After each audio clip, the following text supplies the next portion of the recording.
Halo semuanya, perkenalkan kami dari kelompok 1 yang beranggotakan 5 orang yaitu Birgita, Eva, Galih Putri, dan Silpi akan mempresentasikan perkembangan negara India beserta aspek-aspeknya.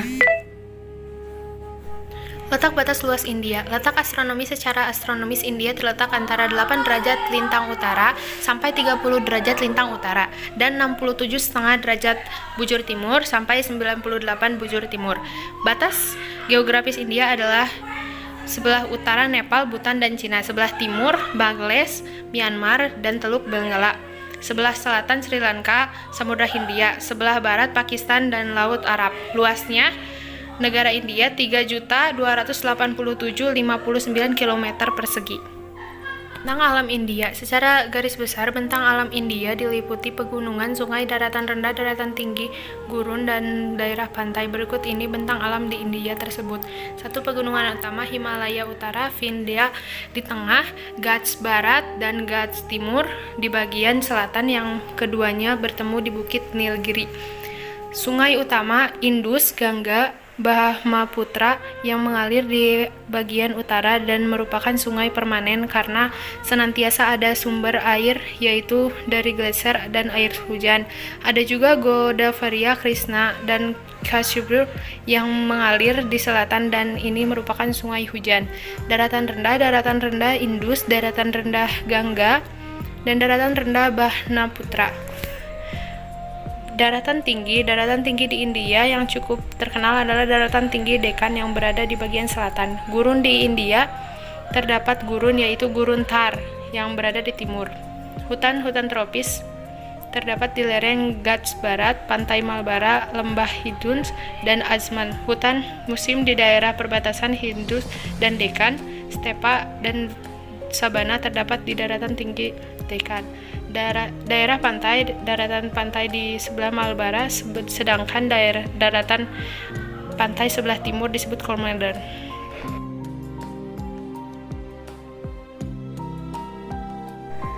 Iklim India. Berdasarkan letak lintangnya, India beriklim tropis dan subtropis. Iklim tropis berada di selatan dan subtropis di utara. Iklim di India dipengaruhi oleh angin muson. Di India terdapat 3 musim sebagai berikut. 1. Musim panas yang terjadi pada bulan Maret sampai Mei karena bertiup angin muson timur laut yang kering. 2. Musim hujan yang terjadi pada bulan Juni sampai September karena bertiup angin muson barat daya yang banyak membawa uap air. 3. Musim dingin yang terjadi pada bulan Oktober sampai Februari karena bertiup angin muson timur laut dari daratan Asia yang kering dan dingin.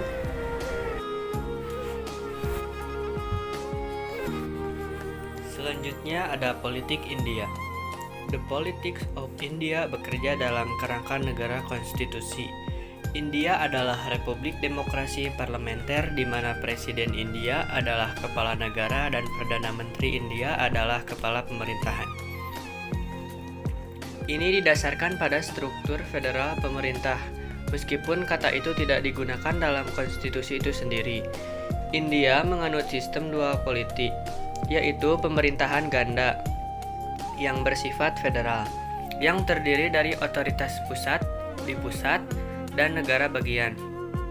Konstitusi mendefinisikan kekuasaan dan batasan organisasi baik dari pemerintah pusat maupun negara bagian, dan dikenal baik cair atau pembukaan konstitusi menjadi kaku untuk mendikte amandemen lebih lanjut terhadap konstitusi dan dianggap tertinggi, yaitu hukum negara harus menyesuaikan dengan itu. Pemerintahan India.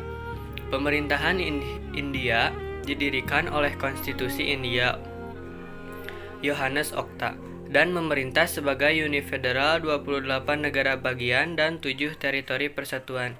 India menerima yurisdiksi International Court of Justice. Pemerintah terdiri dari 3 cabang, yaitu eksekutif, legislatif, dan yudikatif. Cabang eksekutif dipimpin oleh presiden, yang adalah kepala negara dan menjalankan kekuasaannya secara langsung atau melalui petugas bawahan kepadanya. Cabang legislatif atau parlemen terdiri dari majelis rendah, Lok Sabha, dan majelis tinggi, Rajya Sabha, serta presiden. Cabang yudisial memiliki Mahkamah Agung. Pada puncaknya, 21 pengadilan tinggi dan banyak pengadilan perdata, pidana, dan keluarga tingkat di kabupaten. India adalah negara demokrasi terbesar di dunia. Ekonomi India. Ekonomi India memiliki peringkat ke-10 dalam konversi mata uang dan peringkat ke-4 terbesar dalam PPP. Negara ini pernah mencatat rekor pertumbuhan ekonomi, yakni sebesar 8% di tahun 2003. Memiliki populasi yang sangat besar. Pendapatan per kapita India berdasarkan PPP berada di urutan ke-125 versi Bank Dunia. Adapun besar pendapatan per kapitanya adalah 3.262 dolar Amerika Serikat. Sektor-sektor penggerak ekonomi India.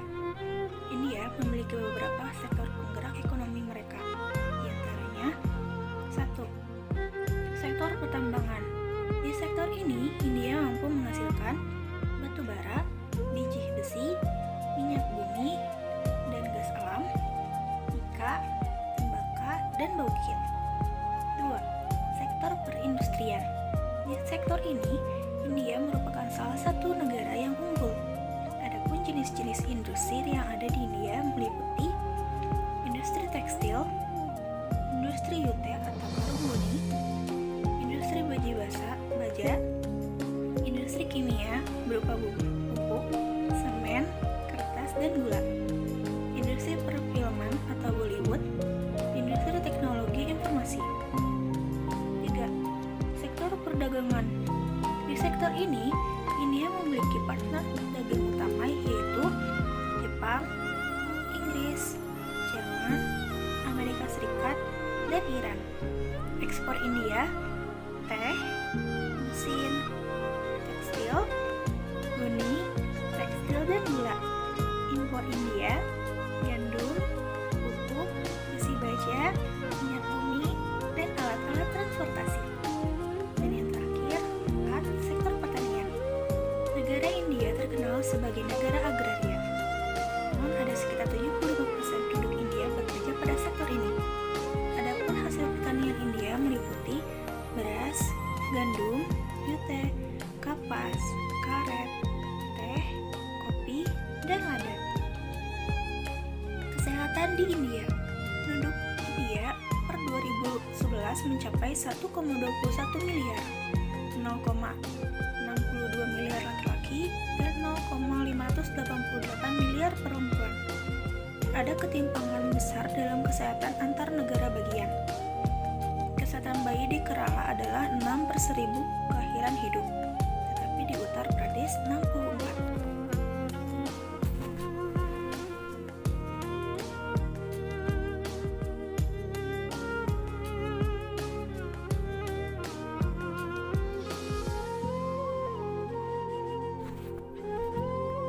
Selanjutnya, pendidikan India. Pendidikan di India terutama disediakan oleh sekolah negeri, dikendalikan dan didanai oleh pemerintah di tingkat pusat,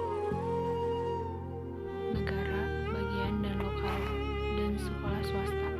Di bawah berbagai pasal konstitusi India, pendidikan gratis dan wajib disediakan sebagai hak dasar bagi anak-anak berusia 6 hingga 14 tahun. Perkiraan rasio sekolah negeri dan sekolah swasta di India adalah 7:5. Pada sensus 2011, sekitar 73% penduduk melek huruf, 81% laki-laki, dan 65% perempuan. Komisi Statistik Nasional mensurvei melek huruf menjadi 77,7% pada tahun 2017 sampai 18, 84,7% untuk pria dan 70% untuk wanita. Ini dibandingkan dengan tahun 1981 ketika tingkat masing-masing adalah 41%, 53%, dan 29%. Pada tahun 1951, angkanya adalah 18%, 27%, dan 9%. Di tingkat dasar dan menengah, India memiliki sistem sekolah swasta besar yang melengkapi sekolah yang dikelola pemerintah, dengan 29% siswanya menerima pendidikan swasta dalam kelompok usia 6 hingga 14 tahun. Beberapa sekolah teknik pasca sekolah menengah juga swasta. Pasar pendidikan swasta di India memiliki pendapatan sebesar 45 juta US dollar pada tahun 2008, tetapi diproyeksikan akan menjadi pasar sebesar 40 miliar US dollar. Sesuai laporan status pendidikan tahunan atau ASER 2012, 96,5% dari semua anak pedesaan antara usia 6 sampai 14 tahun terdaftar di sekolah ini adalah survei tahunan keempat yang melaporkan pendaftaran di atas 96%. India telah mempertahankan rasio pendaftaran rata-rata 95% untuk siswa dalam kelompok usia ini dari tahun 2007 hingga 2014. Hasilnya, jumlah siswa yang dalam kelompok usia 6-14 yang tidak bersekolah turun menjadi 2,8%. Di tahun ajaran 2018 atau ASER 2018, laporan lain dari tahun 2013 menyatakan bahwa ada 229 juta siswa terdaftar di berbagai sekolah perkotaan dan pedesaan terakreditasi di India dari kelas 1 hingga 12, memiliki peningkatan 2,3 juta siswa selama tahun 2002. Total pendaftar dan peningkatan 19% pada siswa perempuan pendaftaran. Sementara lebih dari 95% anak-anak bersekolah di sekolah dasar, hanya 40% remaja India yang bersekolah di sekolah menengah atau kelas 9 sampai 12.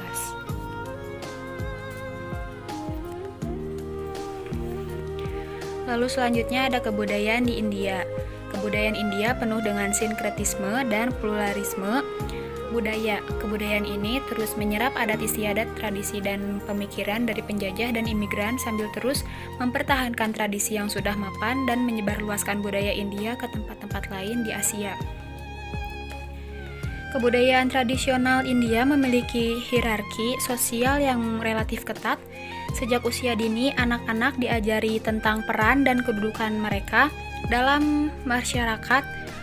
Tradisi ini diperkuat dengan kepercayaan kepada dewa-dewa dan roh yang dianggap berperan penting dan tak terpisahkan dari kehidupan mereka.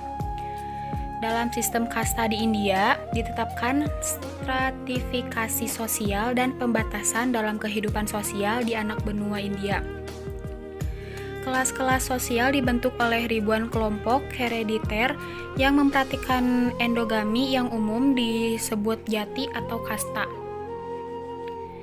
Orang India sangat menghargai nilai-nilai kekeluargaan tradisional. Walaupun demikian, rumah-rumah di perkotaan sekarang lebih sering hanya didiami oleh keluarga inti. Hal ini disebabkan keterbatasan ekonomi dan sosial untuk hidup bersama dalam sebuah keluarga besar. Di kawasan pedesaan masih umum dijumpai anggota keluarga dari 3 hingga 4 generasi yang tinggal di bawah satu atap. Masalah-masalah yang timbul dalam keluarga sering diselesaikan secara patriarkisme. Mayoritas terbesar orang India menikah setelah dijodohkan oleh orang tua mereka atau anggota keluarga yang dituakan. Namun dengan persetujuan pengantin pria dan pengantin wanita, pernikahan dipandang sebagai ikatan seumur hidup dan angka perceraian sangat rendah. Walaupun demikian, pernikahan dini masih merupakan tradisi yang umum. Separuh dari populasi wanita India menikah sebelum mencapai usia 18 tahun, yang merupakan usia dewasa menurut hukum. Masakan India mencakup berbagai masakan khas dari berbagai kawasan di India. Ciri khas masakan India adalah pemakaian bumbu serta rempah-rempah yang beraneka ragam.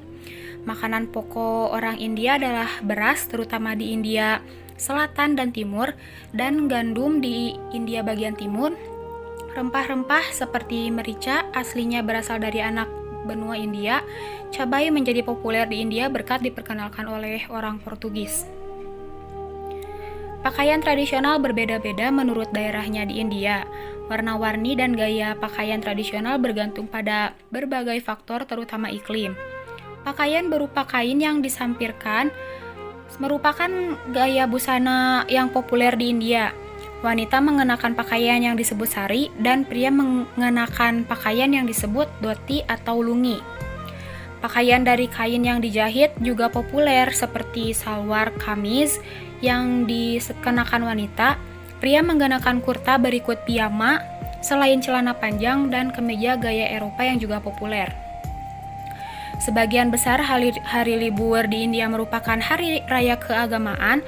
Walaupun demikian, di India juga terdapat hari raya sekuler yang dirayakan tanpa memandang kasta dan kepercayaan. Hari raya yang dikenal di seluruh dunia, misalnya Diwali, Ganesh, Chaturthi, Ugadi, Taipongal, Holi, Onam, Vijayadasami, Durga Puja, Idul Fitri, Bak Aidi, Natal, Buddha Jayati, dan Vaisakhi. India memiliki 3 hari nasional. Selain itu, India memiliki hari raya lainnya. Jumlah hari libur resmi antara 9 hingga 12 hari bergantung kepada masing-masing negara bagian. Kehidupan beragam merupakan bagian tidak terpisahkan dari kehidupan sehari-hari dan bukan urusan pribadi. Arsitektur India sangat melambangkan kebinekaan kebudayaan India. Sebagian di antaranya termasuk monumen megah seperti Taj Mahal dan bangunan berarsitektur Mughal, dan India Selatan merupakan campuran dari tradisi kuno dan beraneka ragam tradisi lokal dari berbagai wilayah di India dan luar negeri. Arsitektur vernakular juga menunjukkan variasi regional yang mencolok. Sekian dari kelompok kami, mohon maaf bila banyak kesalahan kata yang diucapkan. Wassalamualaikum warahmatullahi wabarakatuh.